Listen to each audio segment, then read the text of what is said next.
Hello दोस्तों, मैं राज Pancheshwar Pant study point में आपका स्वागत है। और आज हम पढ़ने वाले हैं, अभी तक हम पढ़ रहे थे संगठन के बारे में। संगठन के वीडियो भी कंटिन्यू आते रहेंगे। आज हम देखने वाले हैं भारत के दर्रे के बारे में, पास के बारे में, और समझते हैं कि कहाँ कहाँ पे कौन से दर्रे हैं और कौन से दर्रे जो है वो इम्पोर्टेंट है, पूछे जाते हैं, उनको हम देखने वाले हैं।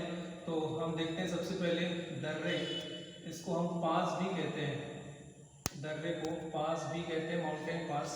दर्रा क्या होता है वो जानते हैं। सबसे पहले दो पहाड़ों को मिलाने वाला या दो देशों के बीच में जो होता है वो दर्रा होता है। दर्रा को हम पास कहते हैं। दो पर्वतों को मिलाने वाला या बीच में जो खाई होती है उसको हम दर्रा कहते हैं। तो सबसे पहले देखते हैं कि भारत में किस किस जगह पे दर्रे हैं। तो सबसे पहले हम देखते हैं अरुणाचल प्रदेश के दर्रे। यहाँ पे अरुणाचल प्रदेश है, अरुणाचल प्रदेश है, यहाँ पे अरुणाचल प्रदेश है। यहाँ पे कौन से दर्रे हैं उसको हम ट्रिक की सहायता से याद करेंगे। जितने भी दर्रे हैं हम सब उनको ट्रिक की सहायता से याद करेंगे। तो देखते हैं, इसके लिए ट्रिक याद रखना है। अरुण ने बीज बो दिया, अरुण ने बीज बो दिया, याद रखना है।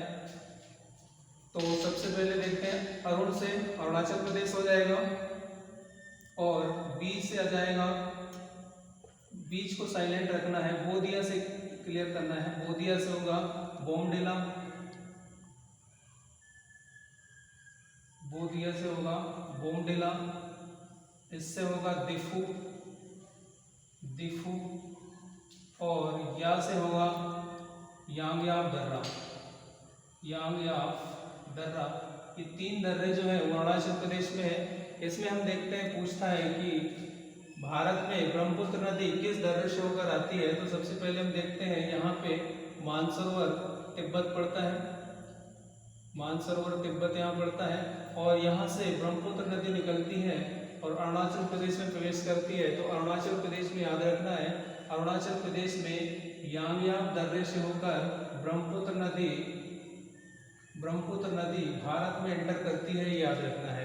क्वेश्चन पूछा जाता है कि भारत में ब्रह्मपुत्र नदी कहाँ से प्रवेश करती है, यांगयाप दर्रे से। तो इतने याद रखना है तीनों। इसके बाद याद रखना है कि यहाँ पे एक और दर्रा है, दुमुला दर्रा, दुमुला दर्रा यहीं पे है, ये भी याद रखना है। तो अरुणाचल प्रदेश में चार दर्रे हैं, बोमडिला, दिफू, यांगयाप और दुमुला दर्रा। इसके बाद हम देखते हैं मणिपुर, इसके बाद हम देखते हैं मणिपुर। और मणिपुर में जो दर्रा है उसको हम तुजू दर्रा कहते हैं, तुजू दर्रा मणिपुर के लिए याद रखना है। इसके बाद हम देखते हैं सिक्किम, इसके बाद हम देखते हैं सिक्किम। तो यहाँ पे है सिक्किम, और सिक्किम में दो दर्रे हैं, उनको याद करते हैं। सिक्किम में दर्रों को याद रखने के लिए क्या करना है, ट्रिक याद रखना है। नाथू, नाथू का सिक्का जल गया, नाथू का सिक्का जल गया, ये याद रखना है। नाथू का सिक्का जल गया। तो ना से हो जाएगा नाथुला दर्रा, ना से नाथुला दर्रा सिक्किम में है। और जा से हो जाएगा जयलेपला दर्रा, जयलेपला दर्रा, जा से हो जाएगा जयलेपला दर्रा, जल से हो जाएगा जयलेपला दर्रा। तो दो दर्रा है, जयलेपला और नाथुला, जो कहाँ पे है, सिक्किम में पूछा जाता है। इसमें याद रखना है कि तीस्ता नदी का निर्माण इसी दर्रे से होता है। तीस्ता नदी का निर्माण जयलेपला दर्रा से ही होता है, ये याद रखना है। इसके बाद हम आगे कंटिन्यू करते हैं और देखते हैं उत्तराखंड। यहाँ पे उत्तराखंड पड़ता है। उत्तराखंड में कौन से दर्रे हैं उसको देखते हैं। तो इसके लिए कोड याद रखना है, हेमा मालिनी, हेमा मालिनी उत्तरी खाई में, हेमा मालिनी उत्तरी खाई में, ऐसे याद रखना है। तो यहाँ पे जो दर्रे हैं वो याद हो जाएंगे। सबसे पहले हम देखते हैं, मैं यहाँ पे लिखता हूँ मालिनी को और यहाँ से लिखते हैं मालिनी मतलब माना दर्रा, माना दर्रा, नी से जाएगा नीति दर्रा और ली से आ जाएगा लिपुलेख दर्रा, लिपुलेख दर्रा। तो उत्तराखंड में 3 दर्रे हैं, माना दर्रा, नीति दर्रा और लिपुलेख दर्रा। तो याद रखना है ट्रिक उसके लिए, हेमा मालिनी उत्तरी खाई में, तो उत्तरी से उत्तराखंड और मालिनी से तीनों दर्रे को याद रख सकते हैं। इसमें याद रखना है माना दर्रा, माना दर्रा से होकर ही मानसरोवर के रास्ते, मानसरोवर के रास्ते कैलाश यात्रा के लिए जाते हैं। तो ये पूछ लिया जाता है कि हम किस दर्रे से होकर कैलाश यात्रा के लिए जाते हैं, तो कैलाश यात्रा के लिए माना दर्रा से होकर ही जाना होता है। इसके बाद हम देखते हैं हिमाचल प्रदेश, हिमाचल प्रदेश, हिमाचल प्रदेश में कितने दर्रे हैं वो हम देखने वाले हैं। उसके लिए याद रखना है रोहित के बड़े किले, रोहित के बड़े किले में हिम गिरा, हिम गिरा। तो हिम से याद रह जाएगा हिमाचल प्रदेश, हिम से हिमाचल प्रदेश याद रह जाएगा। और रो से याद रखना है रोहतांग दर्रा, रोहतांग दर्रा हिमाचल प्रदेश में है। बाड़ालाचा दर्रा हिमाचल प्रदेश में है। और किले से याद रखना है सिपकिला दर्रा, सिपकिला दर्रा ये भी हिमाचल प्रदेश में है। तीनों दर्रों को याद रखने के लिए याद रखना है रोहित के बड़े किले में हिमगिरा, रोहतांग दर्रा, बाड़ालाचा दर्रा और सिपकिला दर्रा। ये तीनों ही कहाँ पे हैं? हिमाचल प्रदेश में है। इसमें हम देखते हैं सिपकिला दर्रा, सिपकिला दर्रा से होकर ही सतलज नदी बहती है, सतलज नदी बहती है सिपकिला दर्रा से होकर। ये पूछ लिया जाता है, याद रखना है। इसके बाद हम देखते हैं जम्मू कश्मीर, यहाँ पे है जम्मू कश्मीर और यहाँ पे पड़ जाता है लद्दाख, जम्मू कश्मीर और लद्दाख। तो जम्मू कश्मीर और लद्दाख में कौन से दर्रे हैं उनको बिना ट्रिक के ऐसे ही याद रखना है। लद्दाख में जो दर्रा है उसका नाम है उमालिंग, उमालिंग दर्रा, ये जम्मू का लद्दाख में है। और यहीं पे है खारदुंगला दर्रा, खारदुंगला दर्रा, ये भी कहाँ पे है? लद्दाख में। तो लद्दाख में 2 दर्रे याद रखना है। इसके बाद हम देखते हैं जम्मू कश्मीर में कौन कौन से दर्रे हैं। तो जम्मू कश्मीर के लिए याद रखना है जे के लिखते हैं जम्मू कश्मीर को। जम्मू कश्मीर का बीपी बढ़ गया, ये याद रखेंगे जम्मू कश्मीर के लिए। तो देखते हैं क्या क्या आता है। जैसे आएगा जोजिला दर्रा,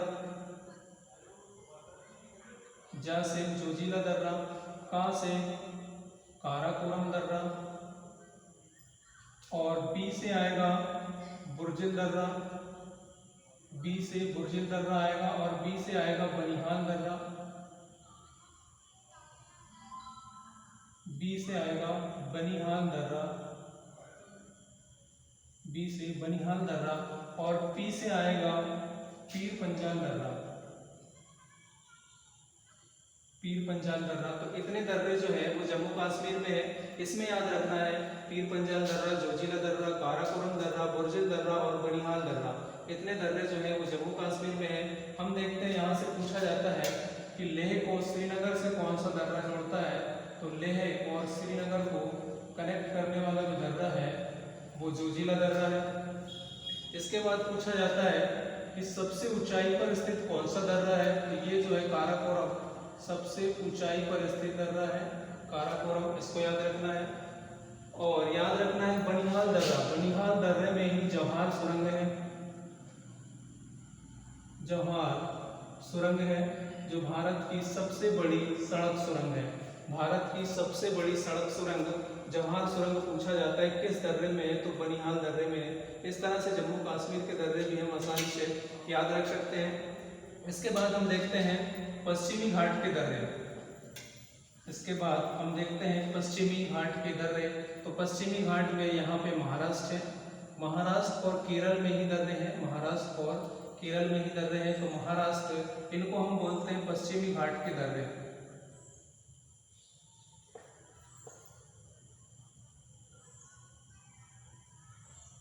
पश्चिमी घाट के दर्रे, पश्चिमी घाट के दर्रे में महाराष्ट्र में जो दर्रे हैं वो है थालघाट, थालघाट दर्रा और भोरघाट दर्रा। पूछा जाता है ये दोनों दर्रा कहाँ पर है, तो महाराष्ट्र में है थाल दर्रा और भोरघाट दर्रा। इसके बाद हम देखते हैं केरल में कौन से दर्रे हैं। तो केरल में जो दर्रा का नाम है वो है पालघाट दर्रा, पालघाट दर्रा केरल में है। और यहाँ पे है सिलकोटा दर्रा, सिलकोटा दर्रा, ये भी कहाँ पे है, केरल में है। तो इसमें भी ये पूछा जाता है कि पश्चिमी घाट के दर्रे इनमें से कौन से हैं कौन से नहीं है। तो पश्चिमी घाट के 4 ही दर्रे हैं, चारों को याद रखना है। इसमें भी पूछा जाता है कि थाल घाट किसको जोड़ता है, भोर घाट किसको जोड़ता है। तो याद रखना है, भोर के लिए याद रख लेना है एमपी याद रखेंगे, मध्य प्रदेश याद रखेंगे। तो मुंबई, मुंबई, मुंबई को पुणे से कनेक्ट करने वाला दर्रा, मुंबई को पुणे से कनेक्ट करने वाला दर्रा भोरघाट दर्रा है। और थालघाट में याद रखना है, इसको इस तरह से याद रख सकते हो ट्रिक से, मुन्ना खाए थाली में, था से थाल, थाली में, ऐसे याद रख लेना है, मुन्ना खाए थाली में। तो इस तरह से याद हो जाएगा कि थालघाट जो दर्रा है वो किसको जोड़ता है, मुंबई को, मुंबई को नासिक से जोड़ता है, मुंबई को नासिक से जोड़ता है। कौन सा दर्रा, थालघाट दर्रा। और भोरघाट दर्रा जोड़ता है मुंबई को पुणे से। इसके बाद हम देखते हैं पालघाट दर्रा, पालघाट दर्रा किसको किससे जोड़ता है।